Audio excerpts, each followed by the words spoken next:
ఈ ప్రదక్షిణం చేయటం వల్ల ప్రయోజనం ఏమిటి అంటే, ఏది మనం చేస్తున్నామో కార్యక్రమం దానికి సంకల్పంతో బద్ధులమై మేము ఇదిగో నీ చుట్టూ తిరుగుతున్నామయ్యా, మా పనిని పూర్తిగా మాకు చేసి పెట్టు, మా పని యొక్క సంపూర్ణత మాకు కావాలి, నీలో ఉన్న తేజస్సు మమ్మ ఆవహించుగాక అనే ఉద్దేశంతో మనం ప్రదక్షిణం చేస్తాం.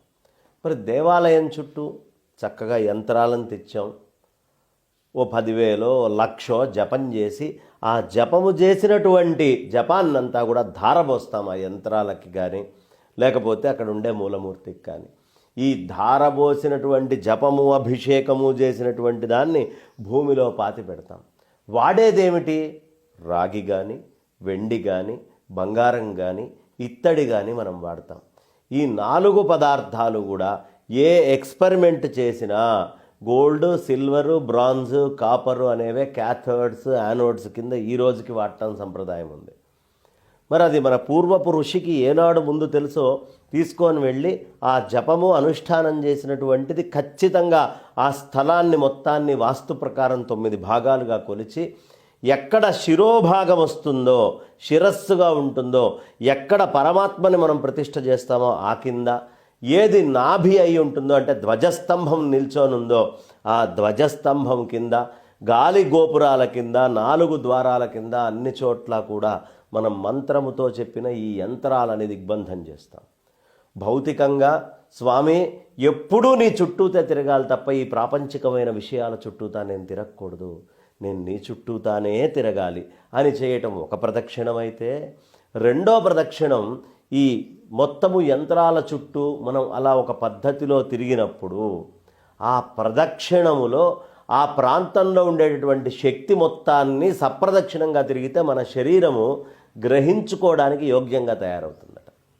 ఎలా అయితే భూమి నిరంతరము సూర్యనారాయణమూర్తి చుట్టూ తిరగడం వల్ల మాత్రానే తన ఉనికిని ఈ జీవాన్ని దీన్నంతా కాపాడుకుంటోందో, మనిషి పరమాత్మ చుట్టూ తిరగడం వల్ల, భగవంతుడి చుట్టూ తిరగడం వల్ల, ప్రకృతి చుట్టూ తిరగడం వల్ల మాత్రమే తన ఉనికిని కాపాడుకుంటూ తన జీవాన్ని కాపాడుకుంటున్నాడు అని గుర్తు చేసేటటువంటిదే ప్రదక్షిణం.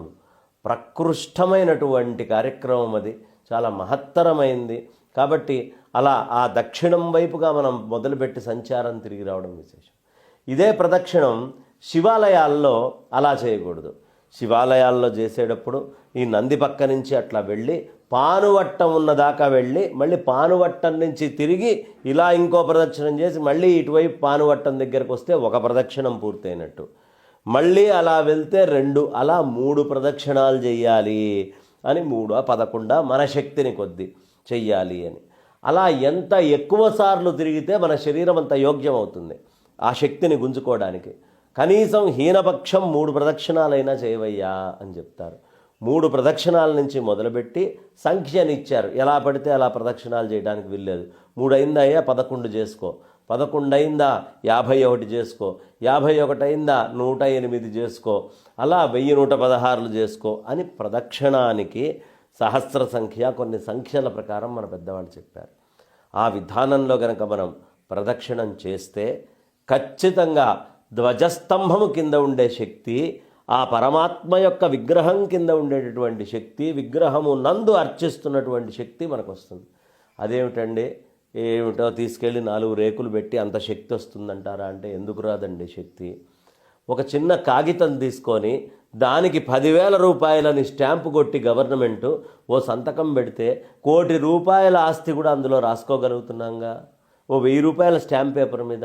మరి ఉత్త కాగితము ఉత్త అచ్చే కదా, కాగితము అచ్చే అయినా గవర్నెన్స్ అడ్మినిస్ట్రేషన్లో ఏ క్షణం అది 1,000 రూపాయల స్టాంప్ పేపర్ అయిందో 1,00,00,000 రూపాయల కోట్ల రూపాయల ఆస్తులు రాసుకోవడానికి అది శక్తి సరిపోయేటటువంటి దాని కింద అవుతుంది.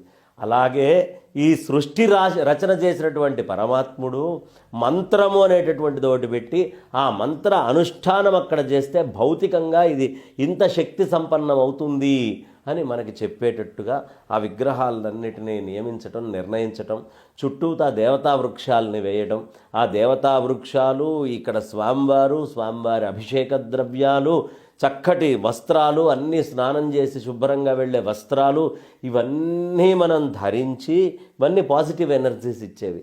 వీటన్నిటితోటి ఓ ప్రదక్షిణం చేస్తే ఎంత శక్తి శరీరం తీసుకుంటుందండి.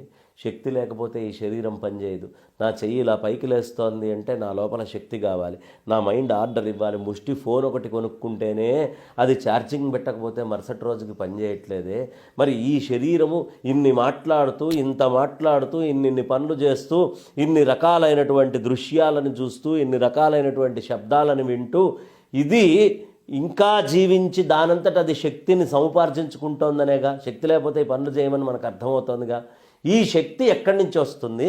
ఈ శక్తి అధికంగా మన శరీరంలో సంపాదించాలంటే ఎలా అని తెలిసినటువంటి ఋషి మనకి ఈ క్షేత్రాల చుట్టూ, నదుల చుట్టూ, వృక్షాల చుట్టూ వాటిలో ఉండే శక్తిని మనం గ్రహించుకునేట్టుగా ఉండాలి అంటే ఈ నడక, ఈ ప్రదక్షిణము, ఇవన్నీ చెప్పారు. ఇది ఒక ఎక్సర్సైజ్ కింద కూడా పనికొస్తుంది. కాబట్టి ప్రదక్షిణము అనేది మనం చేద్దాం, పిల్లలతోటి ప్రదక్షిణాలు చేయిద్దాం. ఆ ప్రదక్షిణాలు చేసి మన లోపల ఆరోగ్యాన్ని, మన లోపల శక్తిని అన్ని విధాలా గ్రహించుకొని పరిపుష్టమైన బలంతో మనం అందరము తయారవ్వాలి. అలా తిరిగితే ఖచ్చితంగా పరమాత్ముడు అనుగ్రహిస్తాడు. శంకరాచార్యులు వారు, అయ్యా అంతటా నిండి ఉన్న పరమాత్మ చుట్టూ నేనేం ప్రదక్షిణం చేస్తాను, నేను ఎక్కడెక్కడ అడుగులు వేస్తే అవన్నీ నా తంభో శంభో తవారాధనం, ఇవి నీ ఆరాధనలే అనుకో, నీ ప్రదక్షిణమే అనుకో అని చెప్పారు. కాబట్టి ఈ భూమి మీద వేసే ప్రతి అడుగు ఆ అమ్మకి ప్రదక్షిణమని భావించి ఎవడు వేస్తాడో వాడు ధన్యుడు.